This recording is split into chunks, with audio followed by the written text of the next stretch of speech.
I spent 1 full month studying his religion, Judaism.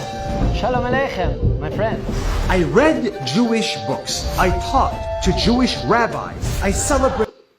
Please watch this video to know about Jewish people. Let's continue. Jewish holidays and flew all the way to the holiest city in Judaism, Jerusalem. And now I understand why 22% of Nobel Prizes go to Jews. But first, some background. I am on a 6-month challenge to study the top 6 religions, one every month. Buddhism, Hinduism, Judaism, Christianity, Islam, and even atheism. This is what I learned from Judaism. There are only 16 million Jews in the world, but Judaism influenced billions of Muslims and Christians. Because Judaism was the first religion to believe in the idea of one God, indivisible and infinite. Yeah, that idea came from here. God revealed himself to Prophet Abraham, who became the first Jewish person ever. This was the beginning of monotheistic religions.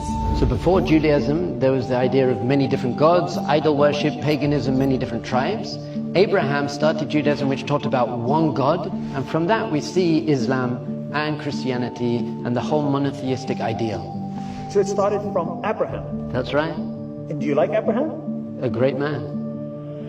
3,000 years later, Judaism became a major religion with tens of prophets, hundreds of commandments, thousands of rabbis, and one homeland, here in Israel. In 2024, people think of Israel when they think of Jews. But Israel is a country and Judaism is a religion. And this video is about the religion, not the country. So, what can we learn from Judaism? First, I learned how to have friends. Judaism is the religion of friends. It is more than just a religion. It is a peoplehood, a community. Judaism isn't a religion, it isn't a nation, it isn't a race, it isn't a culture.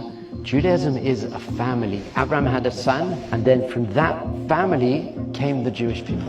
A white Jew, a brown Jew, and a black Jew have very similar DNAs because they all descend from Jacob, the grandson of Abraham. Yeah, you can know if someone is Jewish based on their DNA. No other religion has this. And today, Jews are really good at building community. In Judaism, you don't eat alone. Every Friday night, millions of Jews gather in their homes with family and friends for dinner. And in these dinners, they eat the same bread, say the same prayers, and drink the same wine. This is called Shabbat. And it is so important that some Jews never miss it. So the word Shabbat actually comes from the word Lashevet, which means to sit down. And it's saying, just sit down. During the week we're running, we're trying to accomplish and achieve so much, and social media, and there's so much going on. And it says one day a week, Shabbat, sit down. Check this out, the city is empty. There's nobody here. Everything is shut down, it's closed, and everybody is taking a day off. One day a week to rest and focus on family. In Judaism, you do not pray alone.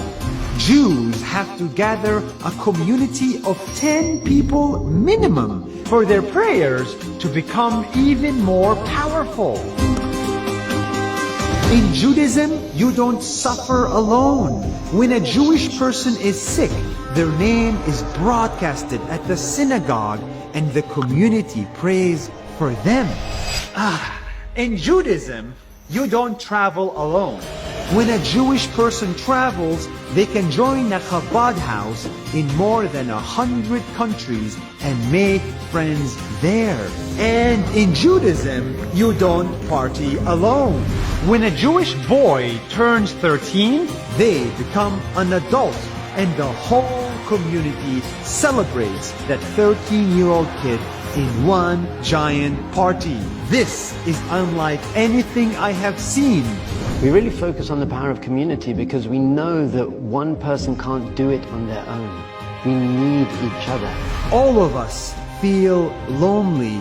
All of us want to belong. And Judaism as a religion has the solution to that. That starts with your own community. If you don't love each other, how are you going to impact the world around you? So that's why we pray together, and we eat together, and we dance together, and we cry together. We're together because that's the only way anyone's ever going to reach their ultimate potential and the whole purpose of creation. The second thing I learned in Judaism is how to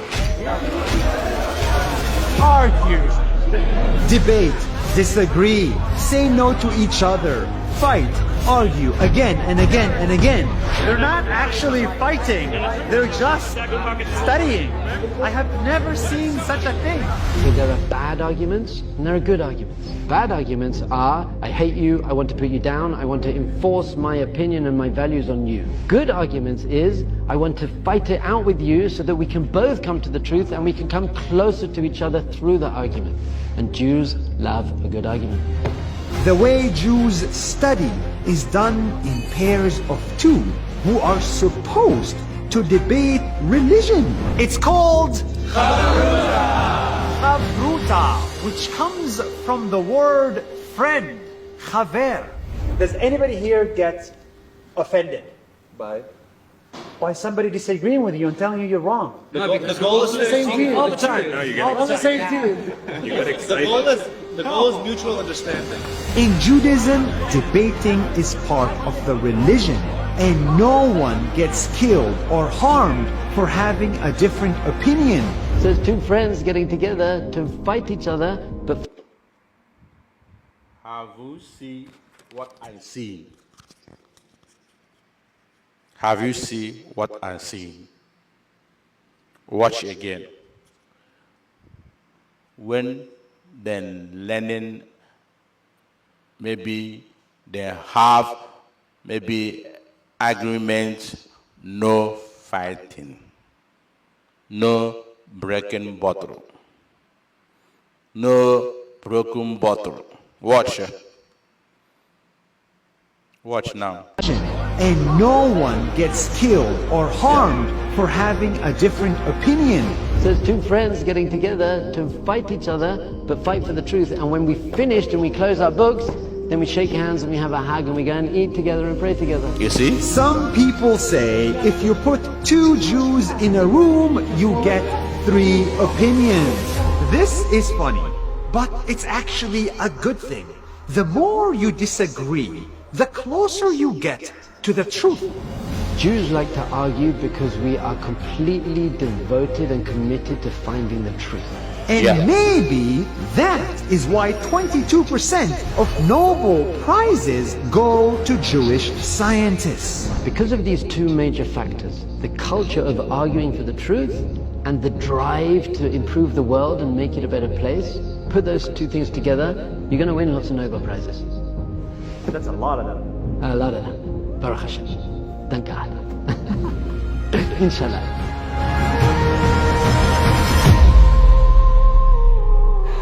Now, let's not forget, I am Muslim and he's Jewish. And history between us was not that pretty. That's true, but our holy books teach that Jews and Muslims and the whole of humanity are going to live together in peace. Even if we're not Jewish, we can be inspired by Judaism. We can try to have dinner with family once a week. We can try to rest from social media for one day. We can celebrate our kids when they become adults. We can disagree without being offended. We can all build a community where no one feels lonely. This is the beauty of Judaism that we can take home with us to make the world a little bit better. Actually, a lot better. A lot better. That's it for Judaism. See you next month for a video about Christianity. I hope you watch this video. Very simple. You know, very simple. Very easy. Very easy understand. Share this video. Let others see. Judaism is first religion. Thank you for watching.